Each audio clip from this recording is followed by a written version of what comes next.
Okay, so the next presentation that I will do it on the surveillance of the spread of Aedes albopictus and also the introduction of the arboviruses in France, mainly Aedes albopictus related arboviruses. So let's go directly. So Aedes albopictus was present in Italy for more than 20 years when in France we decided to use some OV trap to make the surveillance at the border. And in 2004, we found the first installed population of the Asian tiger mosquitoes at the Italian border, but on the French part. And so after 2 years, the French government decided to establish a surveillance and response plan in order to prevent the outbreaks of chikungunya, dengue, yellow fever, and so on.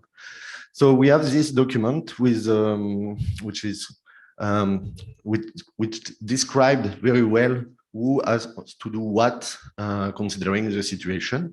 And for the people who work on mosquitoes, we have two main objectives. The first step is the surveillance of course, the invasive mosquitoes. And the second is the prevention of local transmission of arboviruses. We jump directly.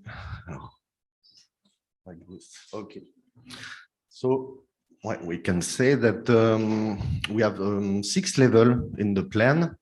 The 2 first levels are based on the presence or absence of Aedes albopictus. So it's really based on the entomological data coming from the field. And the other the other levels are based on the presence of autochthonous cases. One is a rate outbreak, several outbreak, and so on. For each level, everything is described, who have to do what, so we can react quite quickly in case of emergency. So we can apply some complementary response considering the risk we are facing. So first, entomology.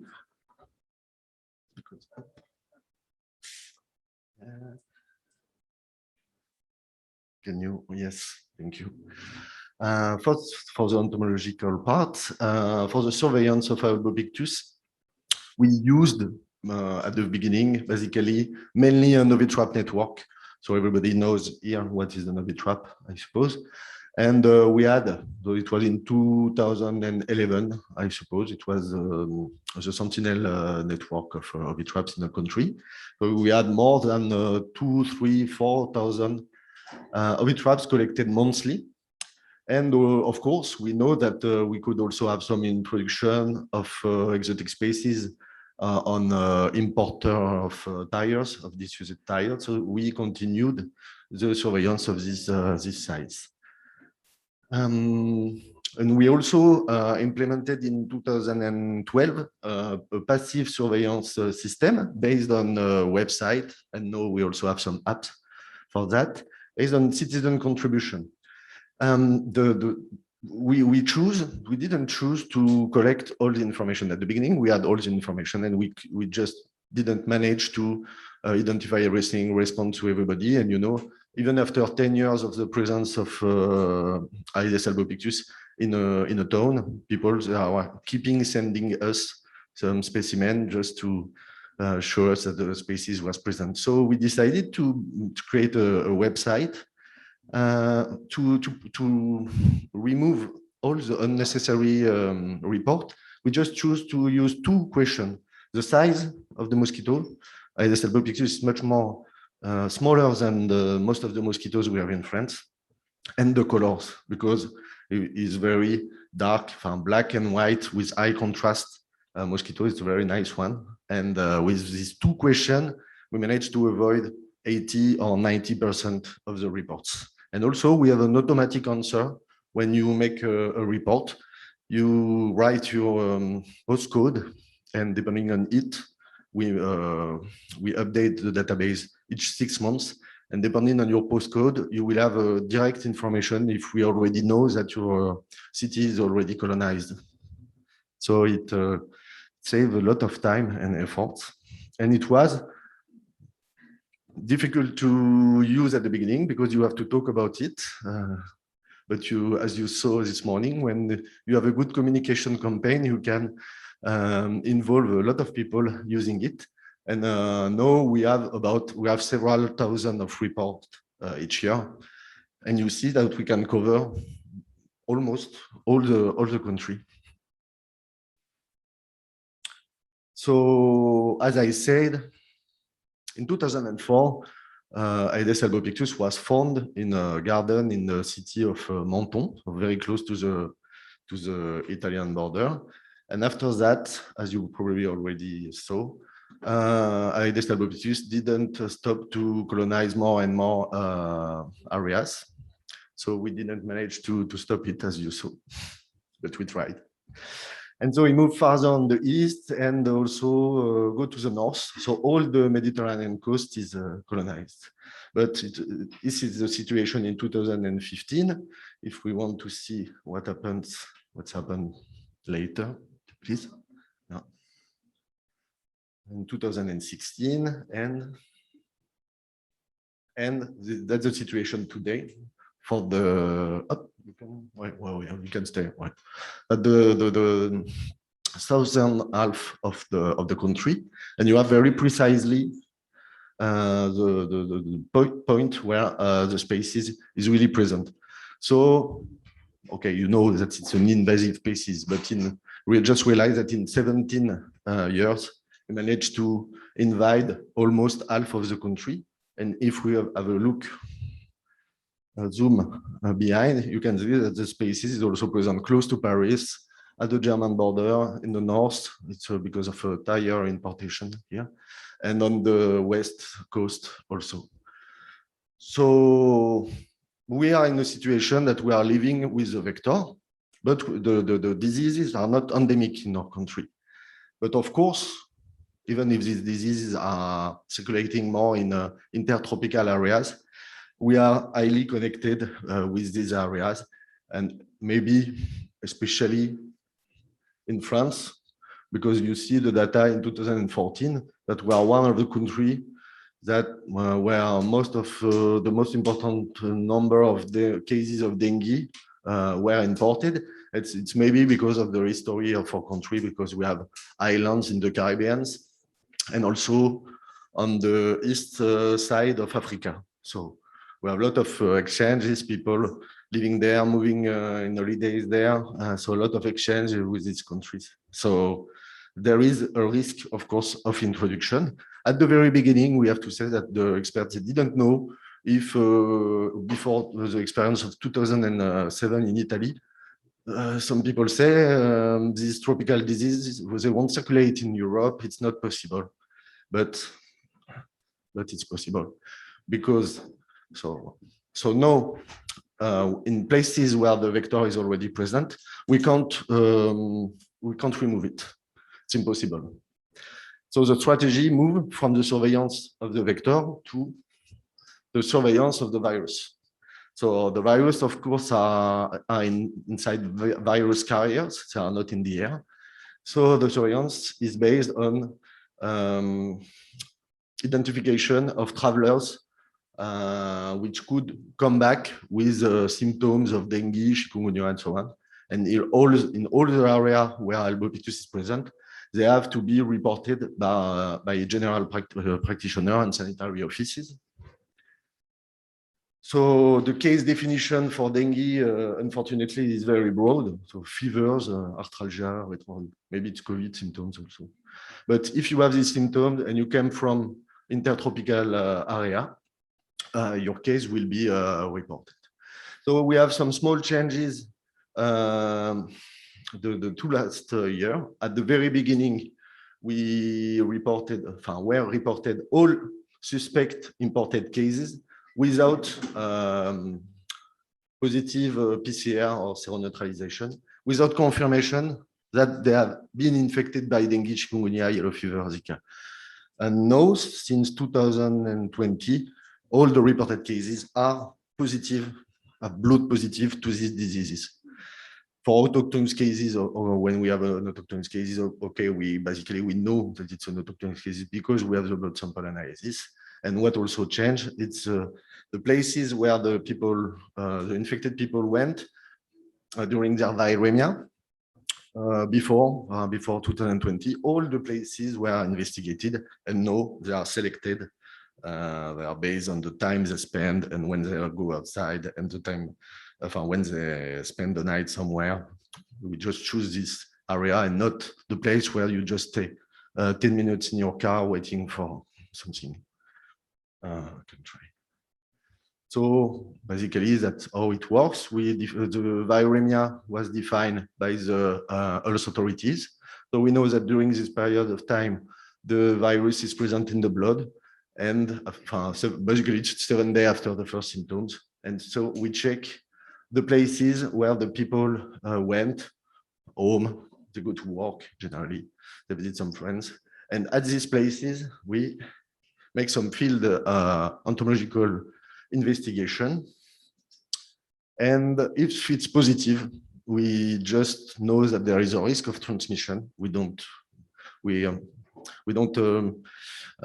say to be, we can know that it's a low risk or a big risk, but as soon as there is a risk, we make some vector control treatments.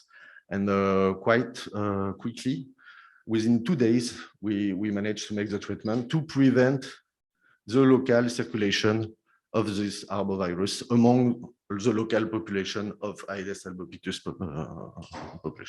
population. So, next, please. So very quickly, how do we proceed? Yes, please. We identify the place where the case went. We make a circle of 150-meter radius because we know that Aedes albopictus is not moving a lot. And we can do some ULV application in the streets and with pedestrian treatments to kill all the mosquitoes that could become infected by the disease. Yes, please. So we use basically aquacautrin, so deltametrin, and also natural pyrethrin. The product is harmonic inspired. And as you know, if we have a look at the R0 formula, R0, based on Garrett Jones, McDonald, Ross, you know that in case of a disease without cure, without vaccine, and transmitted by exophilic vector, you don't have a lot of solution to reduce the number of cases, just vector control and the use of repellent. Yes, next. Please. So, to conclude, I wanted to show you what happens in France since the beginning of the surveillance. So, before 2010 and before 2004, except if you consider the 18th century with the presence of Aedes aegypti, it was impossible to get infected by dengue or chikungunya or yellow fever or Zika. Zika is different, but in France. But we saw that in 2010 at 2 places. So I wanted the colors here refer to the color here because I'm not sure that your French geography is very accurate and the cases are very close. So in 2010, we saw that both chikungunya and dengue could circulate among our population of people and mosquitoes. And then the following outbreak was in 2013. And if you have a look, you can see that almost every year, 2014, 2015, 17, 18, 19, almost every year, we have some case of autochthonous dengue and chikungunya, which means that the people were infected, but they did not move abroad. Okay, and it's not over. If we look at what happened 2 years ago, we have a small outbreak of 2 cases of dengue in close to the city of Lyon, and it's very new because most of the outbreaks used to happen on the very Mediterranean coast at places where it's very warm temperature with a lot of people and a lot of mosquitoes, high humidity. And 2 years ago, we saw the outbreaks more in the north that we have never seen. And please come back. And well, see, so it's okay. So it's the same. And also 2 years ago, we saw for the very first time that the Zika virus could spread in Europe And if it interests you, you can refer to this paper from Eurosurveillance. What I wanted just to show here, it's you can see that Zika circulated in the typical area where we have vector-borne disease circulation, which means houses with garden and a lot of greenery. And also, I wanted to show here that 3 cases you can see here, they were very close from each other. As usual, when we have outbreaks, the cases are within the 10, 20, or 30 meters away from each other. And we are sure in this case, if we consider that the people didn't lie, that it's transmission among mosquitoes of the Zika, because there's also some sexual transmission. So if we, one more, okay, if we look, I had to put some place in my table, so we start again in 2020. And what I wanted to say about 2020 is that we have this lockdown. So we have, in one end, we have the lockdown due to COVID, but also we had a huge circulation of dengue in La Réunion Island. And as you can see 2 different things. The first, that we have a lot of, finally, of autochthonous, very small outbreaks in our area. You can see also that they are happened more in the west than they used to happen. Theoretically, they are more in this area. They were there. And also, it's a strange thing that in 2020, we have the same number of cases as a normal year. It's just we had all the cases in August and September. So it was difficult to manage. Okay, let's finish. And I just wanted to give you this new information that we have a few weeks ago, the first dengue autochthonous cases in the VAR. It was in July. It was much more earlier than what we used to see. And to conclude, what can we learn from this experience? Because now we are facing 11 years of transmission of arboviruses. So the first point is that we have a high sensitive detection, a high case sensitive detection system, because we managed to identify very few cases, 2, 1, and no more than 17. And the $1 million question is what would happen if nothing was done? Maybe it's just something quite normal, and the circulation wouldn't increase. But we can't say that. We can't answer to this question. What we can know is that in Italy, in 2007 and in 2018, there were a lot of huge circulation of chikungunya. So maybe it could have also happened in our area. And also, we know that each time we have some autochthonous cases, it's because either the case was not reported or the mosquito control was not implemented.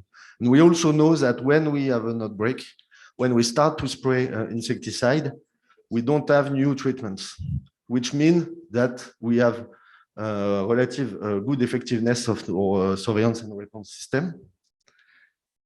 And again, please. Up. And yes, well, please, just no, we don't have time. Okay. And also, we've learned that the Zika virus can be transmitted in Europe, and especially in France and in Europe for the first time, and far away. And also that apparently the outbreaks appear farther in the north and are getting more and more frequent towards the west, not the east. And of course, the risk increases with the vector density, but also it only takes 4 or 5 years in an area to see some cases appearing. So basically, the very bigger part of the country should be concerned with the circulation of these viruses. Okay, I finished, but we have talked about curative action, but what is important is also preventive action. I won't discuss about this a lot, but it's a very important thing on social mobilization for source reduction. And also we are working on the different operational research project on mass trapping, auto-dissemination, and SIT, just to try to reduce mosquitoes density. And I'm late, sorry.